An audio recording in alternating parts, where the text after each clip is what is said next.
Josué, capítulo 1, verso 2, a Bíblia registra assim: Moisés, meu servo, está morto, dispõe-te agora, passa esse Jordão, tu e todo este povo, a terra que eu dou aos filhos de Israel. Amém. Queiram estar assentados, por favor, preste bastante atenção na palavra essa noite, e eu tenho certeza que Deus continuará falando com você.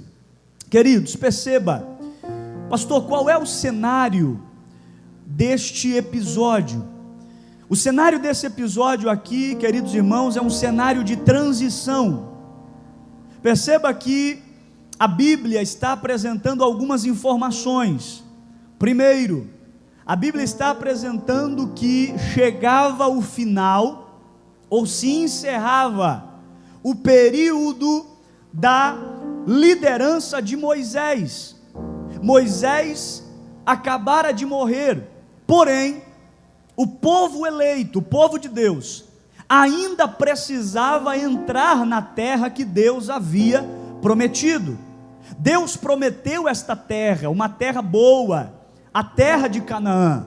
Deus prometeu essa terra em Gênesis para Abrão, e ele diz: sai da tua terra, do meio da tua parentela, e vai para uma terra que eu vou te mostrar. Muitos acontecimentos surgiram e fizeram com que este povo entrasse, e fizeram com que esse povo saísse. Um período muito crítico na nação de Israel foi o período em que o povo de Deus se encontrou prisioneiro no Egito, e todos nós conhecemos a história. Depois de 4 séculos em que o povo estava aprisionado, Deus efetua grande libertação. O povo agora vai peregrinar pelo deserto, rumo à terra que Deus havia prometido. Só que dentro desse contexto aqui, meus irmãos, eu quero que você preste bastante atenção, porque a Bíblia vai nos apresentar aqui uma transição de responsabilidade. Moisés, o líder maior, ele morreu, e agora quem vai assumir a nação de Israel é Josué. Só que perceba que Josué, ele era um auxiliar de Moisés. Uma coisa, meu irmão, é você ser auxiliar de Moisés. Uma coisa é você ajudar Moisés. Outra coisa é você se colocar na posição de Moisés. Pastor, quem era Moisés? Moisés foi aquele homem que viu Deus face a face. Moisés foi aquele homem que presenciou e vivenciou milagres extraordinários. Perceba, irmão, Josué estava dentro de um momento crítico da sua vida, porque agora ele iria substituir o maior líder da nação de Israel até então. Como estava o coração desse homem, pastor? O coração desse homem talvez estava preocupado, o coração desse homem talvez estava em crise, o coração desse homem talvez estava pensativo. E agora, com Moisés o povo andava assim, e comigo, será que vai dar certo? Só que o que eu acho mais lindo, irmãos, e mais interessante, é que Deus, observando o coração de Josué, vai chamá-lo para uma conversa, porque Deus olhou e viu a aflição do coração de Josué. Deus olhou e viu as crises do coração de Josué, e na maioria das Bíblias, o título desse capítulo é: Deus fala a Josué e o anima. Se Deus fala com Josué para o animar, obviamente o camarada estava desanimado, estava diante de um grande desafio, e não sabia se iria ser bem sucedido nesse desafio. Pastor, por que você está pregando sobre isso essa noite? Porque eu consigo observar algumas pessoas aqui na mesma esfera de Josué, com o mesmo perfil de Josué, estão diante de uma grande responsabilidade, estão com incertezas no seu coração, estão com dúvidas visitando a sua alma. Será que vai dar certo? Será que 2020 vai ser abençoado? Será que 2020 vai fluir como fluiu 2019? Ou vai ser diferente? Como é que a minha empresa vai se comportar? Como é que o meu casamento, a minha família vai chegar até o final do ano? Como? Dúvidas, incertezas que vêm no coração, que vêm na mente, que vêm na alma. Mas eu quero usar a conversa de Deus com Josué para pregar uma palavra a você essa noite. A Bíblia diz que Deus vai conversar com Josué e vai pedir a Josué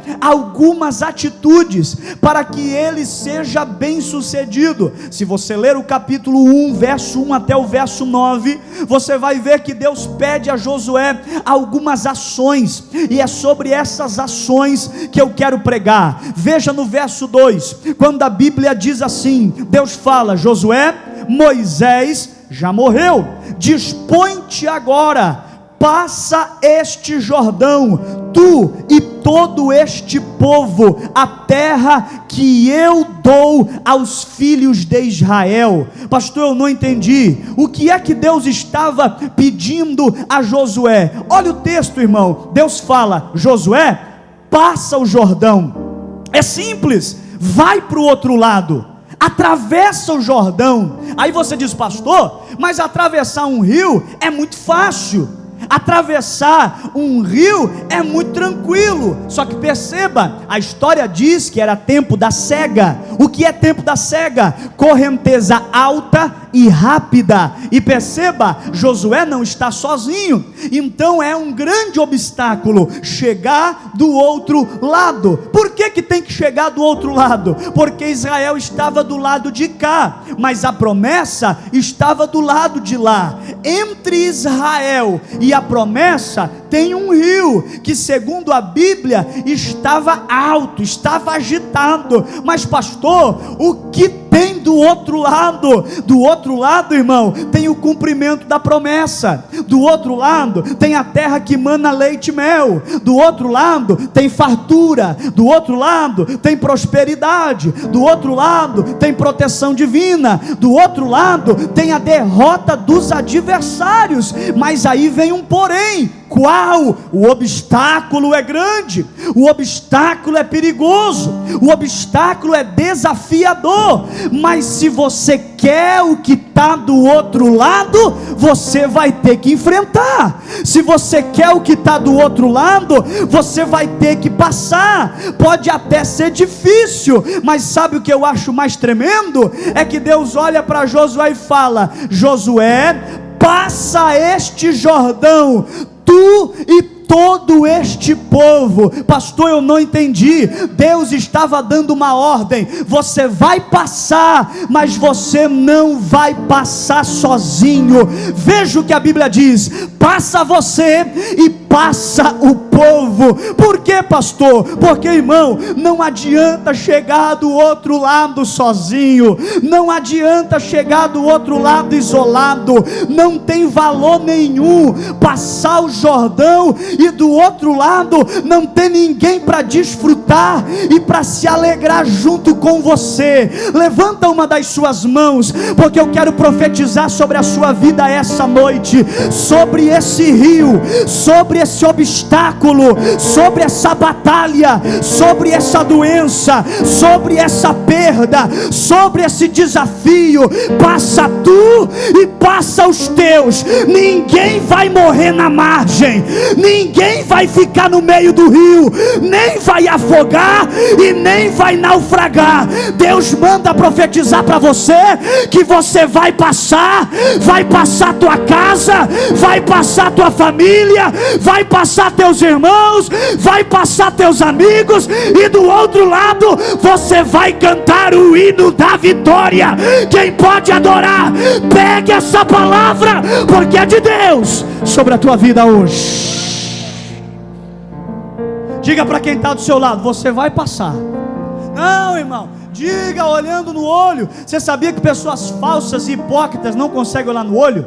Ai, pastor, essa doeu, mas é verdade, irmão. Diga olhando no olho: você vai passar tua casa, vai passar tua família, vai passar teus amigos, vai passar teus amigos, vai passar teus funcionários, ninguém vai morrer nesse rio, ninguém vai naufragar, ninguém vai se afogar. Se o diabo está preparado para sorrir com a tua derrota, ele vai perder mais uma batalha, porque do outro lado tem Deus, que já está com a vitória na mão, só esperando você passar. Quem pode adorar? Quem pode adorar? Aleluia! Então Deus pede para Josué uma atitude. Qual? Passa. Pastor, mas você disse aí que a correnteza estava alta. Verdade. Pastor, mas você disse aí que o obstáculo era difícil. Verdade. Pastor, mas você disse aí que o obstáculo era desafiador. Verdade. Qual é a palavra de Deus? Passa. Aleluia. Pastor, o que Deus está dizendo? Deus está dizendo: faz tua parte, que eu vou fazer a minha. Deus falou muito comigo essa tarde, enquanto eu olhava para esse texto e orava, e Deus mandava eu profetizar: faz a tua parte, passa. Pastor, mas está doendo essa perda. Vai chorando, mas passa. Pastor, mas está doendo aquela traição daquela sociedade. Não importa, passa. Vai passando, vai passando, vai passando. Porque a Bíblia diz, Deus falou para Josué: passa tu e todo esse povo a terra que eu dou. Não é homem que dá a vitória que você vai pegar do outro lado. Não. Não é governo que vai dar a vitória que você vai pegar do outro lado. Passa, dá teu jeito, se esforça, cria uma possibilidade, porque do outro lado tem Deus com a vitória na mão. Então diga comigo: não, você fingiu que falou. Diga: eu vou passar. Tá difícil, mas vou passar. Diga: esse rio não vai me matar, esse obstáculo não vai me barrar. Diga: eu vou passar. Diga glória, diga glória, diga glória. Tem gente torcendo para você ficar do lado de cá, irmão, porque sabe que o que tem do lado de lá é bom, mas você vai passar. Eu quero ouvir você dizer: pastor, antes do ano acabar, passei. Pastor, o semestre nem terminou. Passei, pastor. Lembra aquela enfermidade que me atormentava? Passei. Lembra aquela luta que me tirava o sono? Passei. Lembra aquela batalha que me levava o dinheiro embora? Eu passei. Cheguei do outro lado, o rio não me matou, o inferno não me roubou, Deus me abençoou. Eu quero que você receba essa palavra, porque o diabo vai ficar mais enfurecido do que ele já está, porque eu creio naquilo que Deus fala essa noite. E se você crê, meu irmão, te prepara para viver um ano extraordinário, porque barreira não te para, gigante não te para, mar vermelho não te para, e o Jordão não te para. Você vai passar. Essa é a primeira atitude. Deus falou: Josué, está preocupado? Um pouquinho, Senhor. Então passa. Mas o rio passa. E pastor, como é que ele passou? Sabe o que é tremendo? É porque o Deus que está do outro lado dizendo: vem que eu estou com a vitória, é o mesmo Deus. Irmão, se tu não dá glória a Deus agora, está mal. É o mesmo Deus. O que está do lado de cá esperando você passar é o mesmo Deus. Ele é tão tremendo que ele está aqui esperando você passar, mas ele é tão tremendo que se o obstáculo for grande, e é mesmo, ele passa junto com você. Porque a Bíblia diz que a arca, que era uma espécie de uma urna, para você que não tem esse entendimento desse assunto ainda, era uma espécie de um baú, era uma arca que estava com Israel, e essa arca representava a presença de Deus.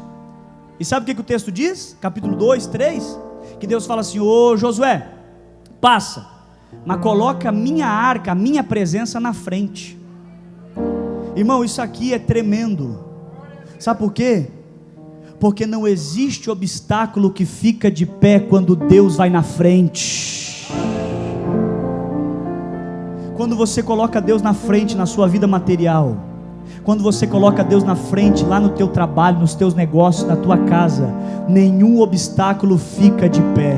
Aí a Bíblia diz que os sacerdotes, os levitas, pegaram a arca, colocaram com os varais nos ombros, os varais nos ombros, e foram passando. E diz o texto que aonde eles colocavam a planta do pé, o rio Jordão ia abrindo. O que passou de água foi, e o restante que vinha parou. Por quê, pastor? Porque quando Deus vai na frente, irmão, o mar abre, o gigante cai, a muralha é derrubada.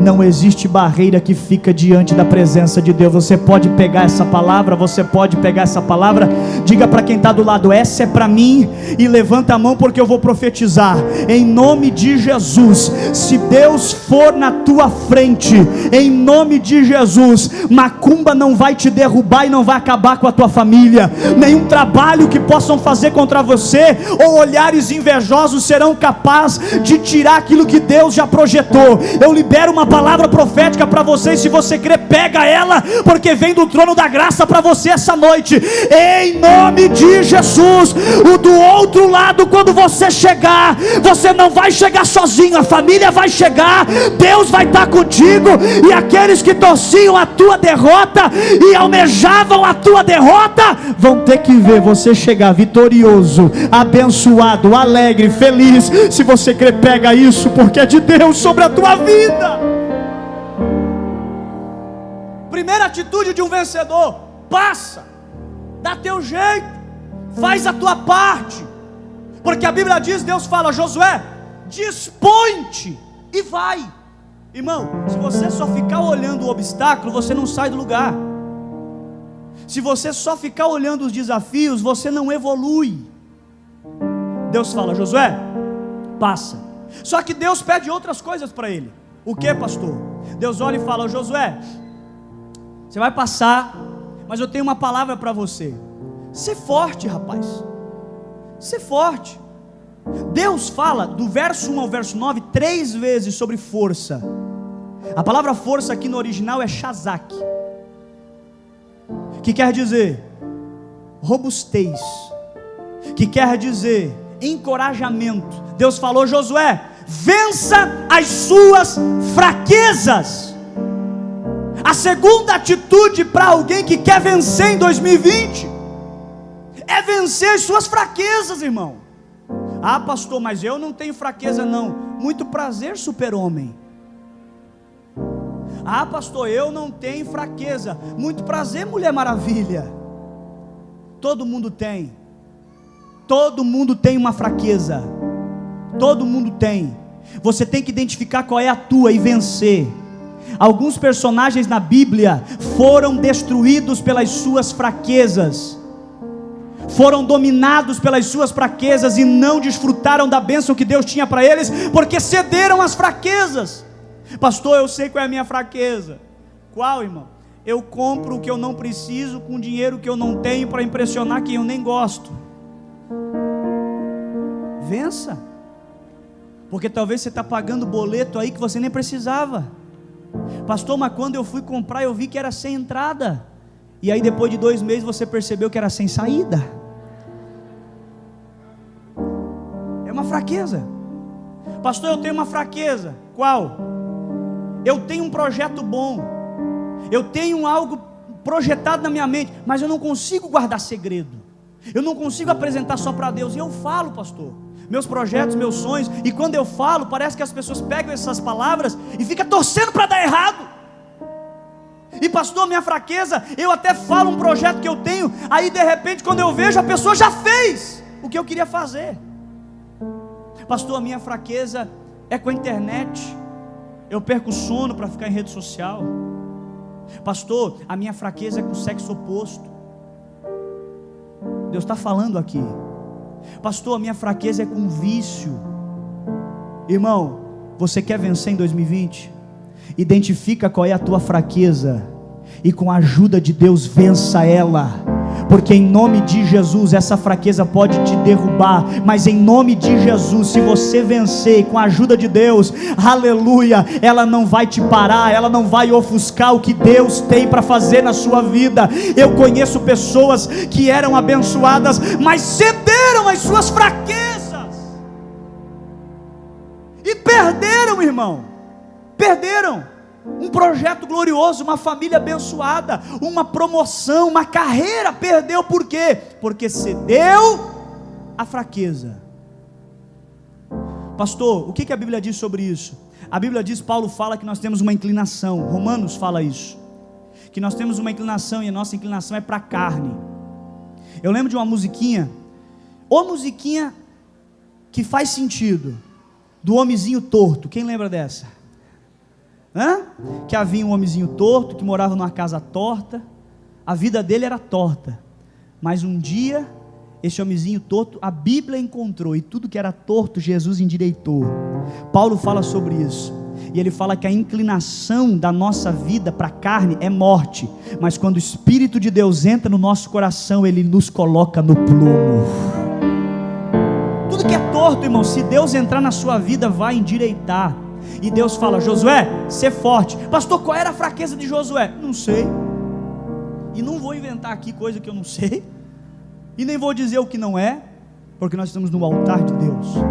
Agora que Deus fala com ele, ser forte, vença as suas fraquezas. Se Deus fala 3 vezes, irmão, se Deus fala uma, já é para ficar atento. Se Deus fala 3, e Deus está falando essa noite mais de 3 vezes, identifica qual é a tua fraqueza, vença ela, porque essa fraqueza pode acabar com a tua casa, essa fraqueza pode acabar com a tua vida material, mas Deus está falando com você na segunda quinta-feira do ano, porque Ele te ama, porque Ele sabe que esse ano vai ser vitorioso, glorioso e abençoado. Primeira atitude de um vencedor: passa, faz tua parte. Segundo, seja forte, vença as suas fraquezas. Terceiro, a Bíblia diz que Deus fala, Josué, não tema, não tenha medo. Pastor, o que Deus está falando com Josué? Deus está falando, Josué, para você vencer, vença os seus medos. Pastor, o que é o medo? Medo é uma emoção que se caracteriza por um intenso sentimento habitualmente desagradável, provocado pela percepção de um perigo, seja ele presente, futuro, real ou suposto. Pastor, o que é o medo? Medo é algo, meu irmão, que pode dominar a sua vida e te travar em todas as áreas dela. Pastor, quais são as características do medo pela palavra? O medo tem algumas características. Primeiro, ele não deixa você ver Deus. É, pastor? É. Segundo o livro dos Reis, capítulo 6, verso 16, a Bíblia diz que Israel estava em guerra com a Síria, e o rei da Síria projetava os seus planos de guerra. Quando ia executar, Israel já estava sabendo de tudo. Aí o rei falou assim, quer saber? Tem espião no meu reino. Aí alguém fala, não rei, não tem espião no teu reino. É que lá em Israel tem um homem de Deus, ele fala com Deus, e o Senhor, quando vai projetar o teu plano de guerra, o Deus de Israel que vê tudo, fala para o homem de Deus, o profeta fala para o rei deles, e o rei deles prepara o exército. Então o problema é o profeta. Quem é ele? Eliseu. Manda o meu exército lá na casa dele, vamos resolver. Aí diz a Bíblia que no outro dia vai o exército da Síria na casa de Eliseu. Todo profeta tinha um ajudante, que a Bíblia chama de moço, o moço do profeta. Aí pela manhã o moço do profeta acorda, vai para o lado de fora. Quando ele olha o exército do inimigo rodeando a cidade, ele volta correndo e fala, meu Senhor, vamos morrer, vamos perecer. Por quê? Porque o exército do inimigo cercou a nossa cidade. Aí o profeta viu o medo estampado no seu moço, no seu ajudante, e fala assim, ó Deus, abre os olhos desse menino, para que ele veja. Aí o menino volta para fora, ele volta e vê, o inimigo está lá, mas quando ele olha para cima, irmão, o exército de Deus preparado para guerrear pelo profeta. Aí o profeta fala assim, ei meu amigo, fica tranquilo, porque maior é aquele que está conosco do que aquele que vem contra nós. Pastor, o que você quer dizer com isso? O medo de Geazi impediu ele de ver Deus, mas Deus estava lá. Quem sabe você por medo de falir, quem sabe você por medo de perder a tua casa, quem sabe você por medo de sofrer, quem sabe você por medo de ser traído, quem sabe você por medos que visitam a tua alma, não consegue ver Deus, mas eu tenho uma palavra para você: Deus está lá, Deus está lá, Deus está lá. Pastor, e o medo me impede de ver Deus? Impede, mas quando ele não é tão intenso, muitas vezes você até consegue, mas quando você consegue, você não vê o que é realidade. Pastor, tem base bíblica? Tem. A Bíblia diz que os discípulos estavam navegando, já estou encerrando, aí a Bíblia diz assim, que de repente veio uma tempestade, e os discípulos tiram a água daqui, tiram a água de lá, desesperado. Quando eles olham, no meio da tempestade vem alguém andando sobre as águas. Quem era? Quem? Você sabe que é Jesus, porque você já leu, né? Mas eles que estavam lá no meio da tempestade, no meio do vento, olharam, diz a Bíblia, um olhou para o outro e disse assim: é um fantasma. Irmão, era Jesus, que havia almoçado com eles, havia estado com eles, mas eles não viram Jesus. Por quê? Porque o medo da tempestade impossibilitou eles de ver a presença de Deus. Pastor, o que você quer dizer com isso? Existem alguns medos, e é óbvio, irmão, que eu não estou falando aqui de medo infantil, né?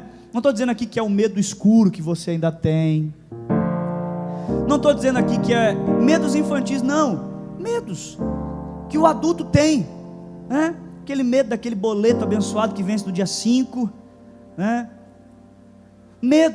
Medos que visitam a nossa alma, medo do desemprego, medo da falência, medo que os filhos andem por um caminho errado e causem prejuízo para a sua própria vida. Medos, quem sabe alguns medos que visitam o teu coração têm te dominado a ponto de você não sair do lugar, mas Deus está falando com você essa noite, através dessa palavra. Ele disse para Josué: Josué, o líder não pode ter medo, porque se você sentar, o povo senta, se você deitar, o povo deita, e se você tiver medo, o povo tem medo. Agora, quando você olha para essa conversa que Deus tem com Josué, irmão, e você olha para os episódios que vem depois, é um Josué totalmente diferente, apegado à espada, liderando com autoridade. É isso que Deus quer que você faça lá na tua casa. Entra nessa noite lá na tua casa, pisando diferente naquela casa, chega naquela rua, andando diferente. Amanhã no teu trabalho, ou quando você voltar das férias, vai com coragem e autoridade, porque você não está sozinho, a presença de Deus está com você. Quem pode adorar a Ele por isso, faz. Dá uma olhada de desconfiado para quem está do seu lado aí. Pastor, como é que é a olhada de desconfiado? Aquela olhada que você nem vira o pescoço, só o olho assim, dá uma olhada. Diga para essa pessoa: vença seus medos. Não, irmão, fala com um cara de autoridade aí, diga: vença seus medos. Aleluia, aleluia. Pastor, e por último, para a gente encerrar, vou encerrar agora. Deus fala: passa. Deus não fala: tenta passar, Josué, que se você conseguir eu estou do outro lado. Não, Deus fala: passa, faz tua parte, porque eu estou do outro lado e estou contigo passando também. Vai, dá teu passo, faz alguma coisa. Segundo, ser forte, não deixa tuas fraquezas te dominar, porque todo mundo tem. Terceiro, vença seus medos. Não olha para o adversário e acha que ele é maior do que você. Não, eu estou contigo, e se eu estou contigo, a gente é sempre maioria. Vença seus medos. Mas no último versículo aqui deste contexto, no versículo 9, tem uma pergunta. Deus fala assim: Josué, não te mandei eu? É uma pergunta. Parece que depois de tudo o que Deus falou com Josué, ainda tinha uma pontinha de dúvida. Está ali, ó: não te mandei eu? Ou não te mandei eu? O que Deus está dizendo? Ô Josué, você está duvidando ainda que foi eu que te escolhi? Você está duvidando que sou eu que estou te mandando, estou te orientando? Toma uma atitude, rapaz. Qual? Quarta atitude de um vencedor: não duvida de Deus. Irmão, duvida de mim, duvida do seu chefe, duvida da política, mas não duvida de Deus. Pastor, não duvidar de Deus? Irmão, não duvida de Deus, porque se Deus falou, vai acontecer. Se Deus aplanou, você pode passar. Se Deus disse, vai, porque vai acontecer. Irmão, você já imaginou Moisés duvidar de Deus? Lembra lá quando Israel está saindo do Egito? Aí Deus fala assim: Moisés, leva o povo por esse caminho. Aí de repente Israel chega diante do Mar Vermelho. É noite, diz a Bíblia, não tem por onde passar. O exército de Faraó vem por detrás. Você já imaginou se quando Deus fala assim: ô Moisés, toca nas águas que o mar vai abrir? Você já imaginou Moisés dizer assim: ô Deus, se o Senhor falasse que ia vir uma unção da natação aqui e esse povo ia nadar, eu acreditava. Se o Senhor falasse que ia aparecer embarcações aqui para o povo passar, eu acreditava. Agora o Senhor está dizendo que o mar vai abrir. Nunca vi isso acontecer. Mas você não vê Moisés duvidando. Você vê Moisés fazendo o quê? Senhor, o Senhor disse? Pode até parecer loucura, mas eu vou fazer. Estendeu a mão sobre as águas e o mar abriu, e Israel passou. Você já imaginou, meu irmão, Gideão duvidando?